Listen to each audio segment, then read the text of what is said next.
Hey, good morning, everybody. Man,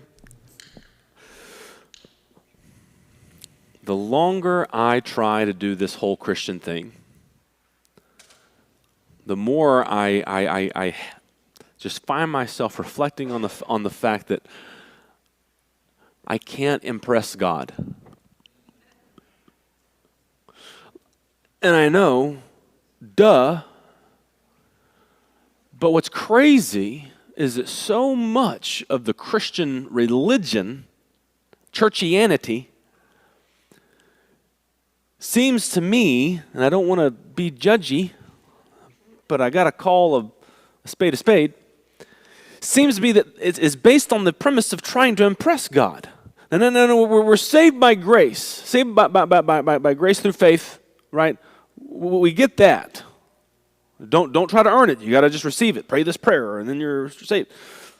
But then it's like we measure our standing before God or in the church, our ability to pray, our ability to serve, by how good we're doing at this point in our lives with regulating our sin. And the premise behind that is, at some point, God's going to look at us and say, whoa, you deserve more of whatever it is that we think we need. It's nuts. And we Jesus teaches over and over and over and over, man, if you're going to follow me, die to yourself. And what do we say? Well, I'm going to do a lot better at dying to myself. And if I'm not doing good at dying to myself, then there's the Christian life is such a practice of passivity, of letting go. Stop trying to earn it and practice enjoying what's actually given to you as a free gift. Man,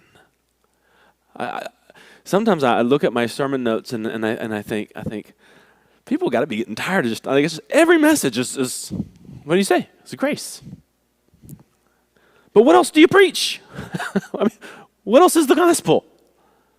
We need a million different ways and times to hear the truth that we're just loved by God.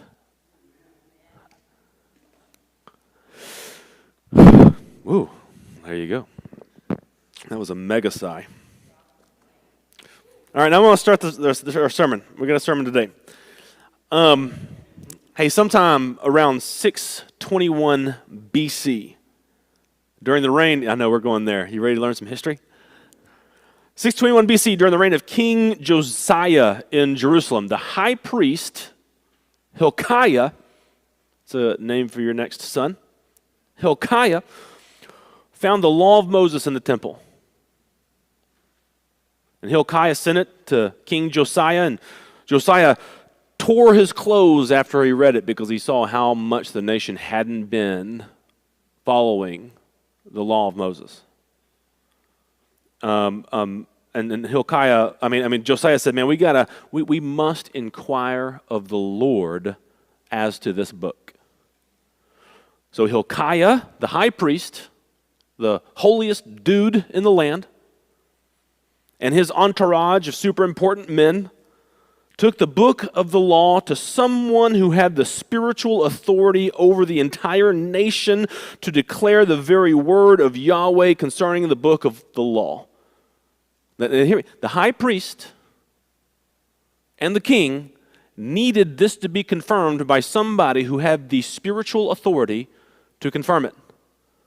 Do you know who they took it to? The prophetess Huldah. Now, this is in the day when Jeremiah would have been around. Jeremiah, a great man of God that could have confirmed this word, but they took it to Huldah, the prophetess. And she declared the word of Yahweh concerning the book of the law for the high priest, the king, and the entire nation. This is going somewhere, I promise. Fast forward a few thousand years to a small rural community. Rural is a hard word. Rural. A small town just south of Fort Worth, Texas, early 1990s. And my mom was asked to teach a parenting class for parents.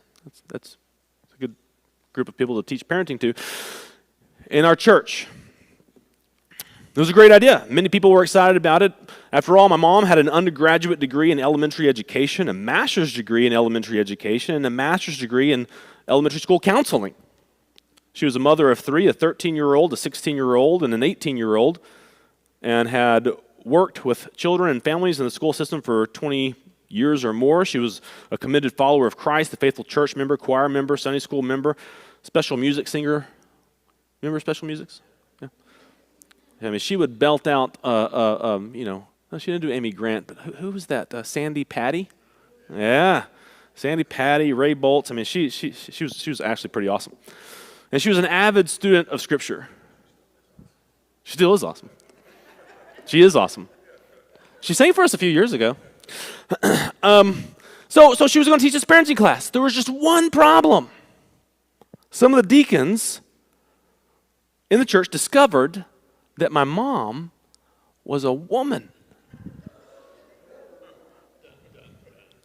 How could she exercise authority to teach fathers about parenting? This clearly would not do. God would not want a woman to exercise authority over a man.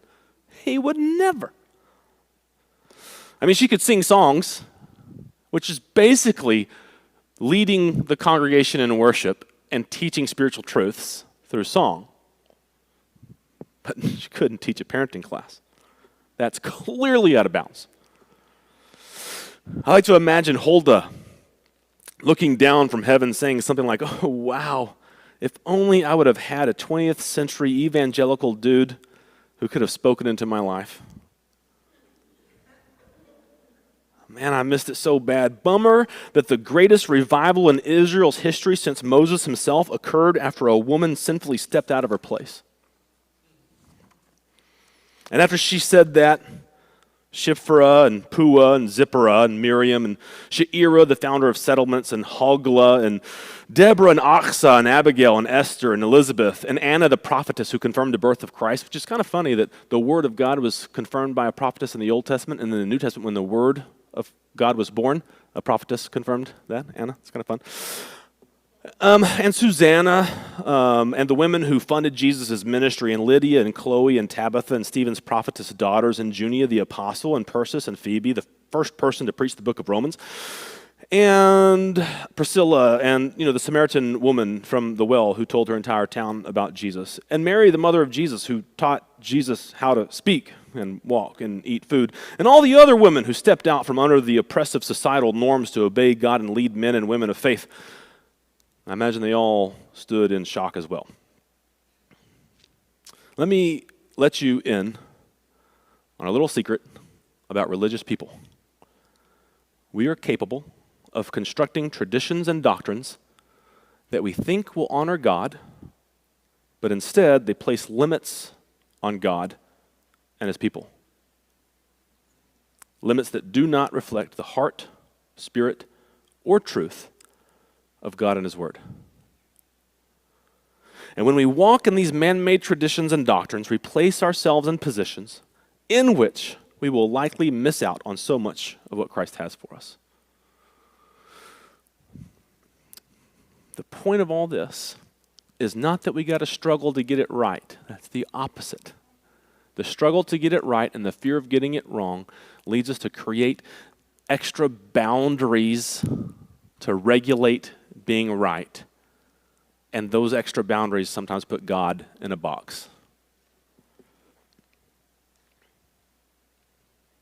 And the point isn't to get it right. The point is to position ourselves to receive and enjoy all that Christ is together. So we're going to go jump into John chapter 5. We made it to chapter 5, and we're going to look at how Jesus experienced this problem of man-made religion. Are you ready?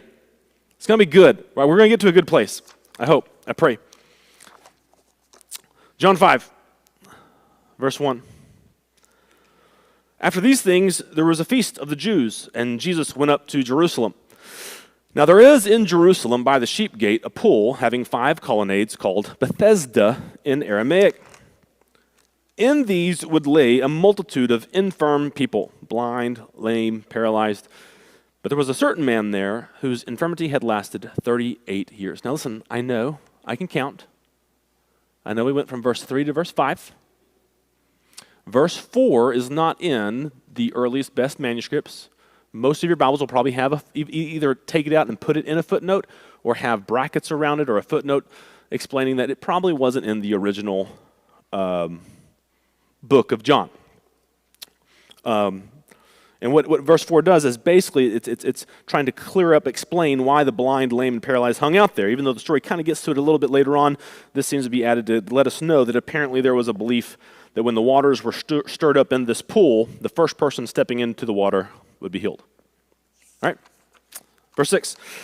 When Jesus saw him laying there, the dude who'd been infirmed for 38 years, recognized that he'd already been there a long time, he said to him, "Do you want to be made whole?" The man answered him, "Sir, I have no one to put me in the pool when the water is stirred up. But when I'm going, another steps down before me." Jesus said, "Get up, take your bed, and walk." And immediately the man was healed, and he took up his bed and walked. Now that day was also the Sabbath. Therefore the Jews, and listen, John uses this phrase, the Jews, okay? Christians have, there's sects of Christians who have a bad history with anti-Semitism. Don't hear that in this. Okay, usually when John says the Jews, he's talking about the Jewish leadership who want to kill Jesus. So therefore the Jews were saying to the one who had been healed, "It is the Sabbath, and it is not lawful for you to take up your bed." But he answered them, "The one who made me whole, that one said to me, 'Take up your bed and walk.'" What are you going to do? All right, let's talk about what's happened so far. So Jesus comes to Jerusalem for a feast. And John doesn't tell us what that feast is, and that's important because usually John does, because John wants us to interpret whatever's going on in the story, what's said and what happens. He usually wants us to interpret that in the context of whatever feast is going on at the time. We saw that earlier in chapter 2 when Jesus went to the temple at Passover, and we just had heard John the Baptist say that this is the Lamb that takes away the sin of the world, and Jesus turning the water into wine, which shot forward to the cross. And so we're meant to see that Jesus is the Passover lamb sacrifice. We're covered by his blood, and he's going to be raised up in 3 days. So there's so much going on in there. But right here, John doesn't tell us what feast it is because it doesn't matter. The point isn't what feast it is. The point is that Jesus is in Jerusalem talking to this dude. And so we're supposed to look at this kind of just as it is. Yeah. So, this dude was infirmed for 38 years, sitting there trying to get into the water and be healed. Jesus could tell the guy's been there a long time, so he says, "Do you want to be whole?" And the guy said, "I don't have anybody to put me in the water. Someone always gets there before me." Why would Jesus ask him if he wanted to get whole? If he wanted to be healed? I mean, clearly he's there at the pool. He's not just there for giggles. Why is he there?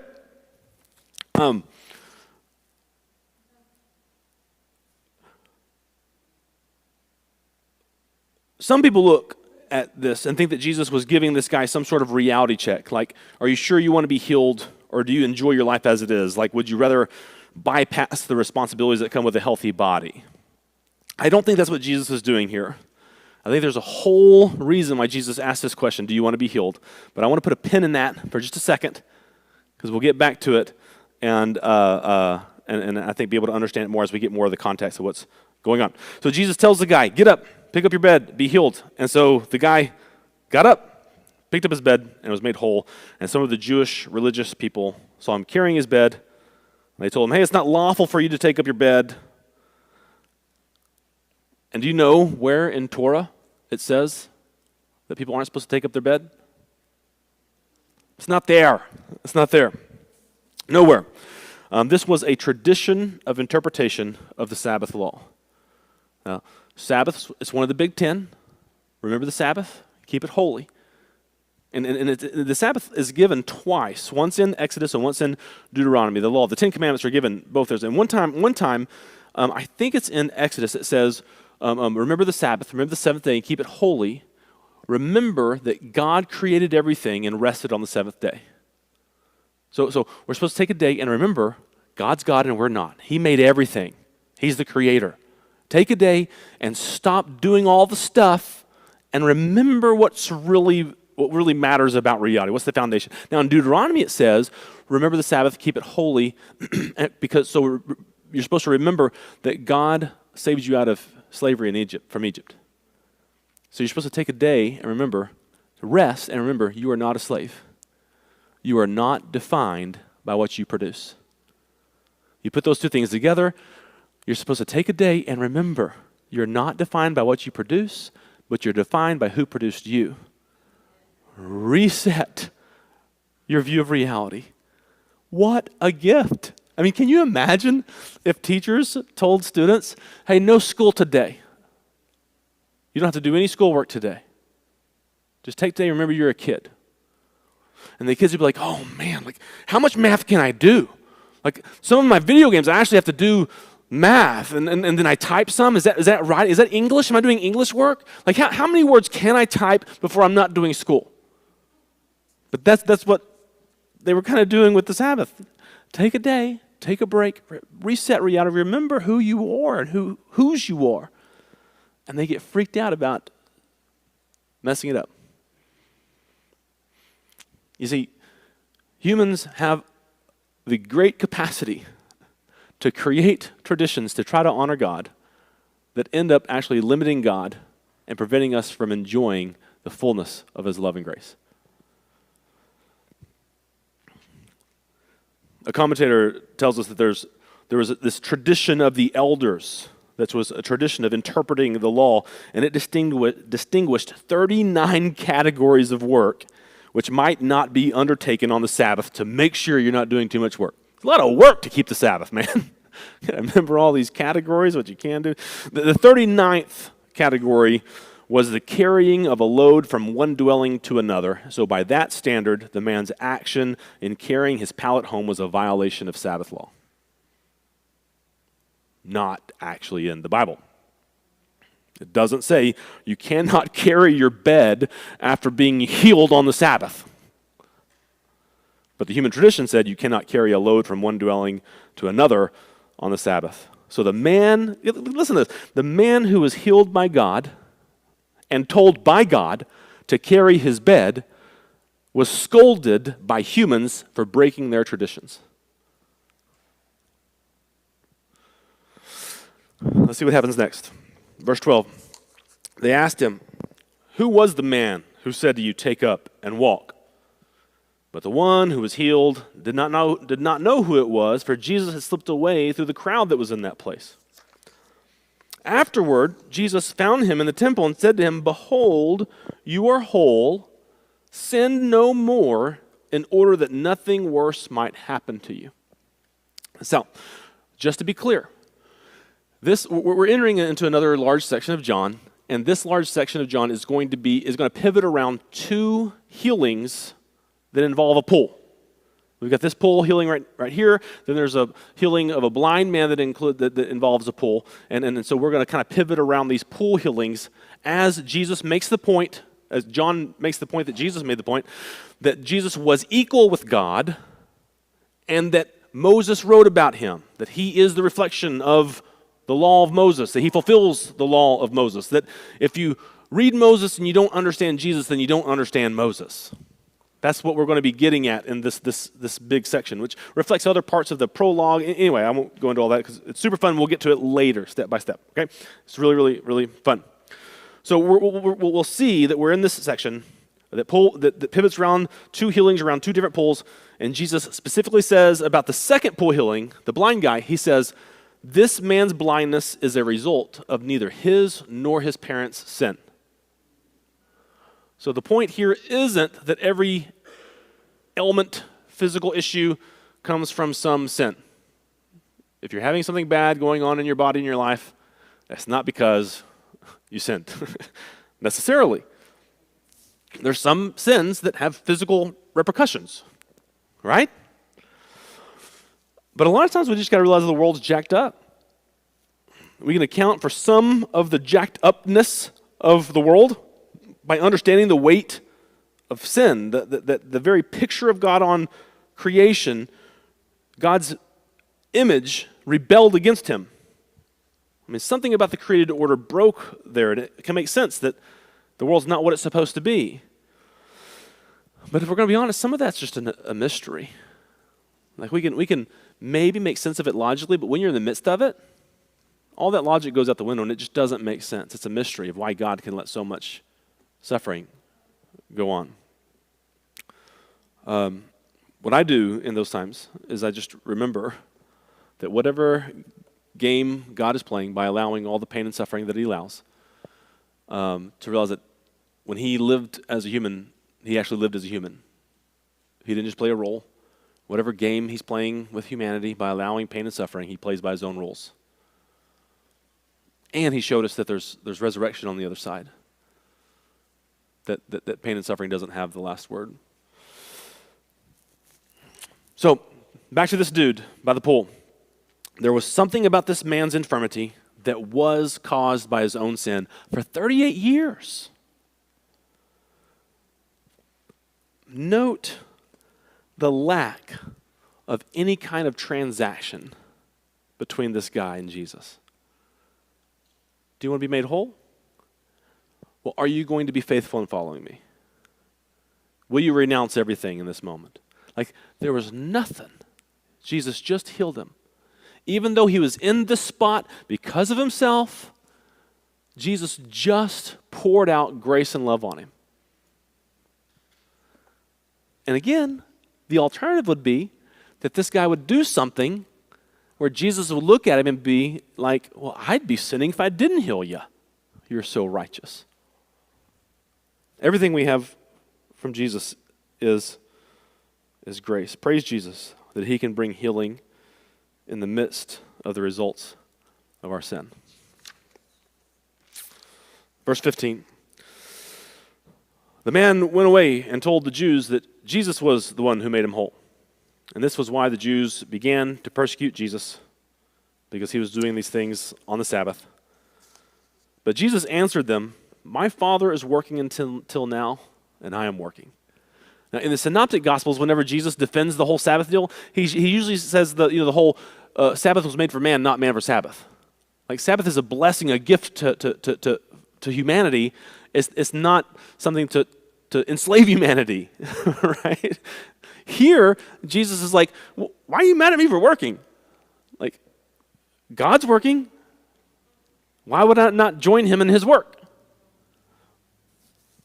But he also did something here. If you notice, he said, my Father is working. Now, in that day, Jews during worship would call God our Father. But when Jesus said, my Father, and then connected his works to God's works, he's basically saying, there's something special about my relationship with God, and my works are his works. Religious people didn't like that. Verse 18. This was why the Jews were seeking all the more to kill him, because not only was he breaking the Sabbath, but he was also calling God his own Father, making himself equal with God. Now, was Jesus breaking the Sabbath? No. Yeah. He was not. He was breaking their man-made religious rules. All right, go ahead to our last slide. Let's see if we can process this down to something meaningful. The section of John that we're stepping into with this first pool healing story is centering around Jesus' equality with God and the fact that the religious leaders misunderstood Moses and therefore failed to see how Jesus was upholding and fulfilling Torah. Next week, we're going to jump into this big monologue that Jesus is going to give, and we're going to listen as Jesus tells the Jews that he and the Father are one. He's going to say that the religious leaders do not receive Moses, and that's why they're missing Jesus.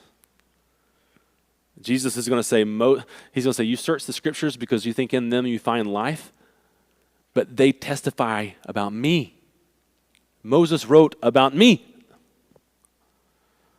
And he's going to accuse the Jewish religious leaders, saying that they're more interested in showing honor to each other than they are in showing honor to the one and only God. Hey, if one of you stepped up and started teaching, you don't give them honor because you want the same honor when it's your turn to speak. You guys are so stuck on honoring each other with your religious man-made traditions and how good you are at keeping them better than the other people. And you're more interested in honoring each other than you are in honoring the one and only God. So, you remember we put a pin in Jesus' question, do you want to be whole? When we come back and look at that question, in light of the point of this whole section in John, I think that question has more meaning. I think that those words, do you want to be whole, that those words stand as a powerful critique of the institutional religious power structure of Jesus' day. Do the Pharisees and Sadducees really want to be whole? Do they want shalom? Do they want to be right with God, with themselves, with others, and with creation? Or do they want to continue to enjoy places of honor and power? Do they want to pursue the truths of God's law, or do they want everyone to agree with their current understandings? You see, man, there's something in us. I don't know. There's something in us that wants to be in control. Like, we want to be in control of our identity, of our value.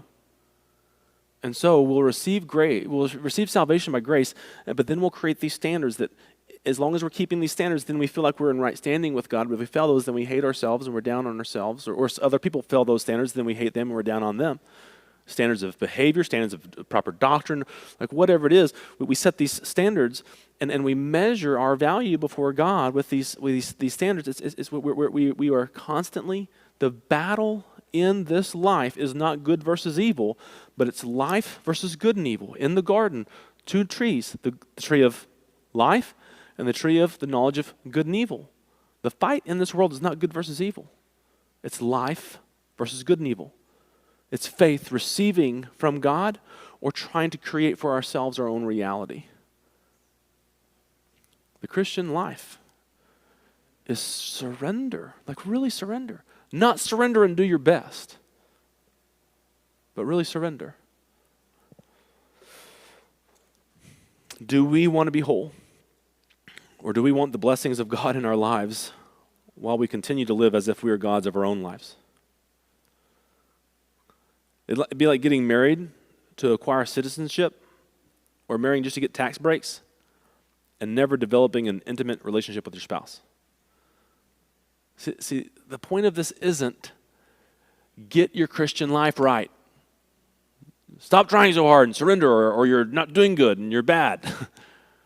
The point is, enjoy the relationship. Enjoy the relationship. Stop fretting about the dots and the tittles, jots and the tittles. Like, you are loved, cherished right now as much as you're ever going to be by Christ. There's nothing that you're ever going to do to make yourself more worthy, more valuable. Right here, right now, in Christ, dude, you're okay. Just breathe. Exhale. Just let him hold you. I promise you, that love and that acceptance is the only thing that's going to give you the power to live a life of joy in this world. God is passionate about having a real relationship with us, a proper relationship where He's God. He's the one who gives and redeems and defines, and we're the ones who receive all that in faith. When Jesus asked this infirmed man this question, He gave that man an opportunity to confess his weakness to Christ, to admit that he was not God, to admit that he was in a hopeless situation of his own making. Do you want to be whole? Jesus said. Lord, I'm not able to carry myself to the healing waters. I'm at your feet. Meanwhile, the religious leaders take turns honoring each other as those who are already clean. They're not like those sick sinners who need a physician. By their own standards, they're well.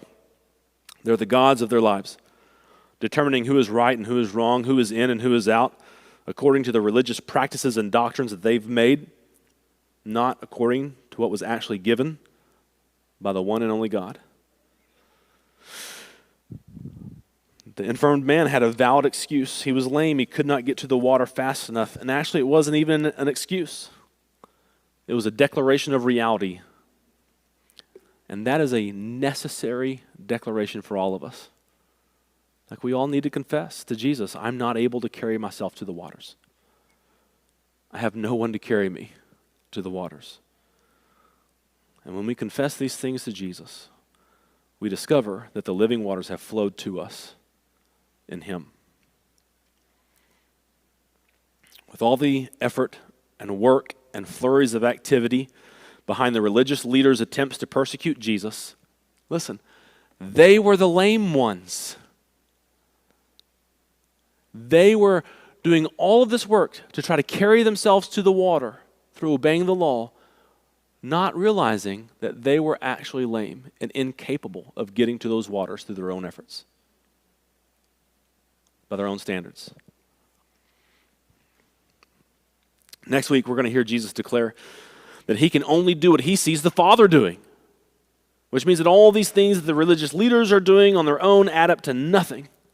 They're trying to heal themselves through works of the law, but they're incapable of carrying themselves to healing and wholeness. They want to be their own gods, in control of their own identities.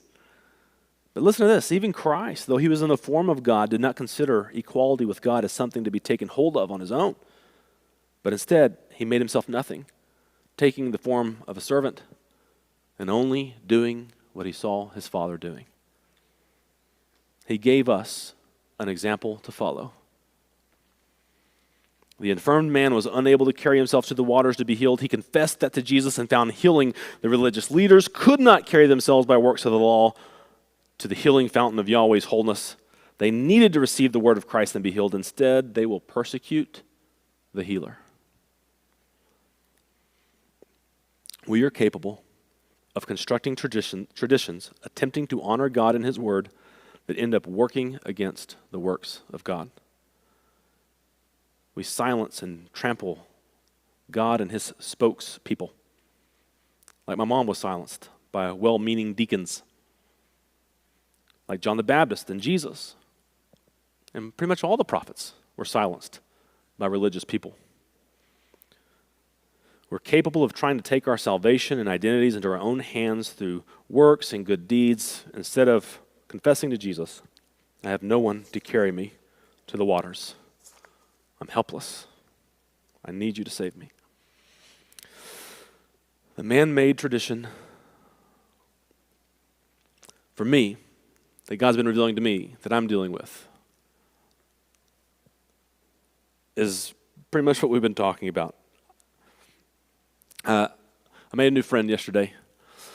Her name is Ashley, and she came here for the Forever Found prayer time, and she was taking photos for Dr. Sarah Kappan's website with her new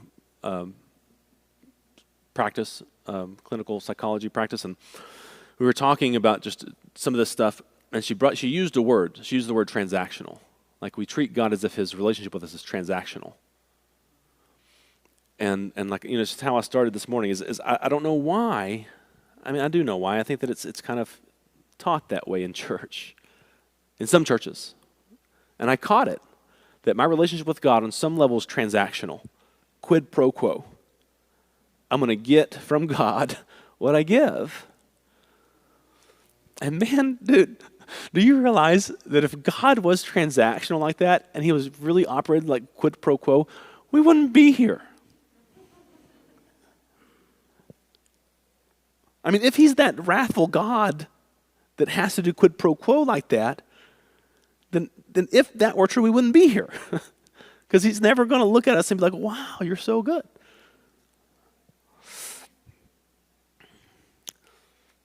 A legal-based relationship. I'm only worth as well as I work. It's as if the only metaphor about my relationship with God that I could receive is the metaphor of slave and master. Because in that relationship, a slave is worth as much as he puts into the work. But man, that's only one of the metaphors that's used about our relationship with God. How about child? Listen, dude, Becca's in Africa right now, and we're going to have a time of prayer for them in a little bit. But I'm home with the three kids. The three. Y'all seen the Jurassic Park, the first new Jurassic World, when he's in the raptor pit and he's doing this to the three raptors? That's my life right now. Man, and honestly, and I hope he never watches this video, when he's older, but it's Baxley. Like, it's all him. And he is a punk.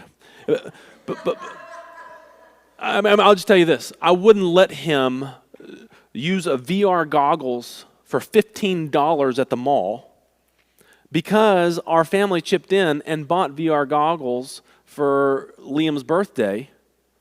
And so we've like, that's at home for free, son. I'm not going to pay $15 for that. So he pitches the fit walking out of the mall. I hate you, Dad. You're the worst dad ever. So I'm just walking. He's coming behind me, saying that. And then there's these little games on the floor he wants to play, and I'm like, no, you're not going to play. You don't get to play a game when you're yelling at me like that. We're going. So then he comes and tries to pinch me and hit me, like in the mall. We're walking out, like, crazy.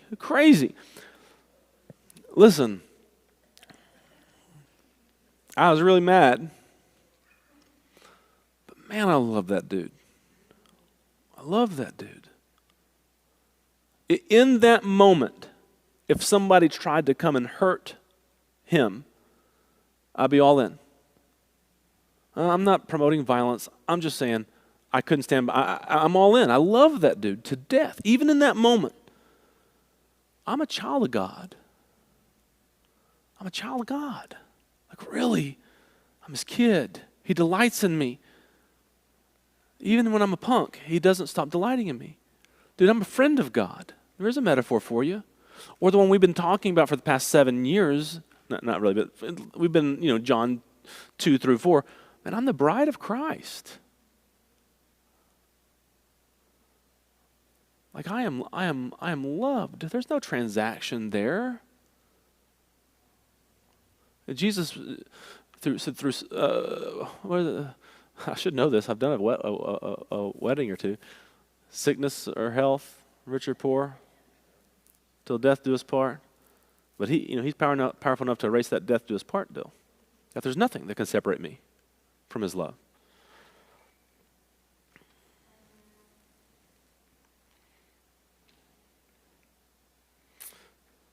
I wrote some questions down on my notes. Do I dare walk through life not trying to get my works and knowledge right, but just letting myself be loved by God?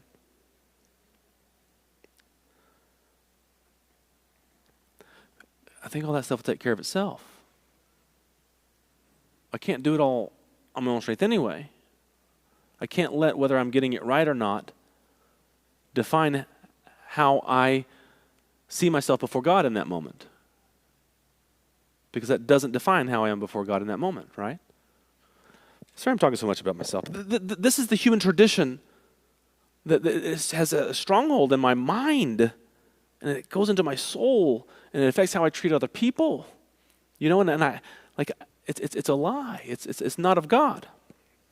Do I dare walk through life training to enjoy the love of God and share it with others instead of trying to get my behavior right?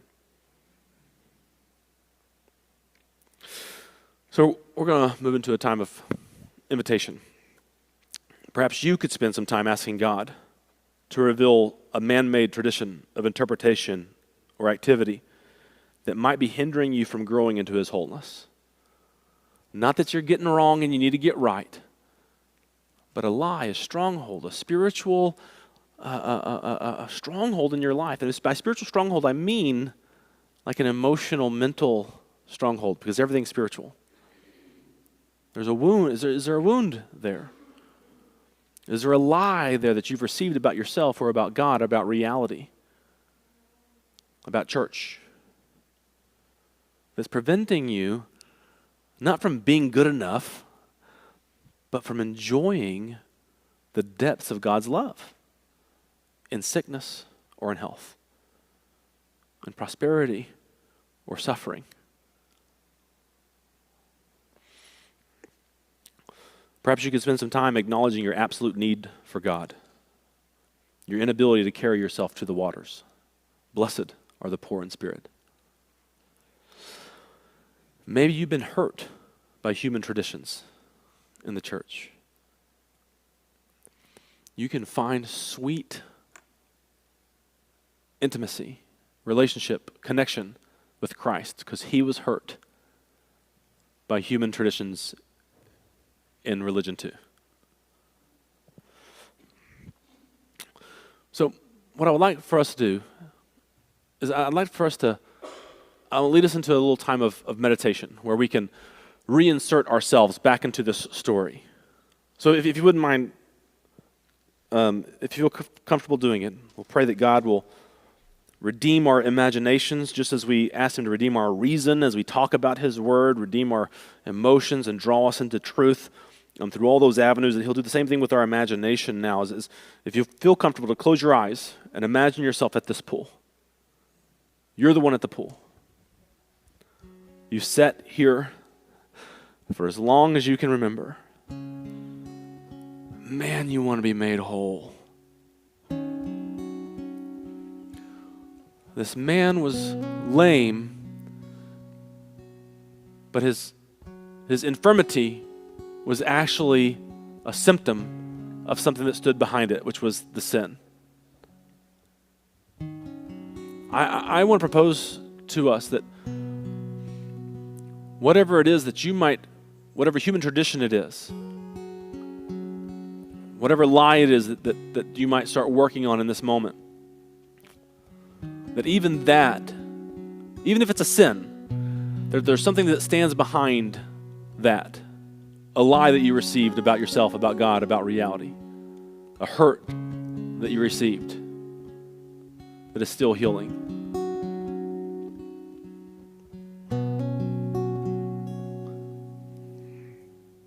What's behind your symptom? Don't think about this like a legal question. What did you do wrong? What do you understand wrong? What do you need to get right? What should you be ashamed of?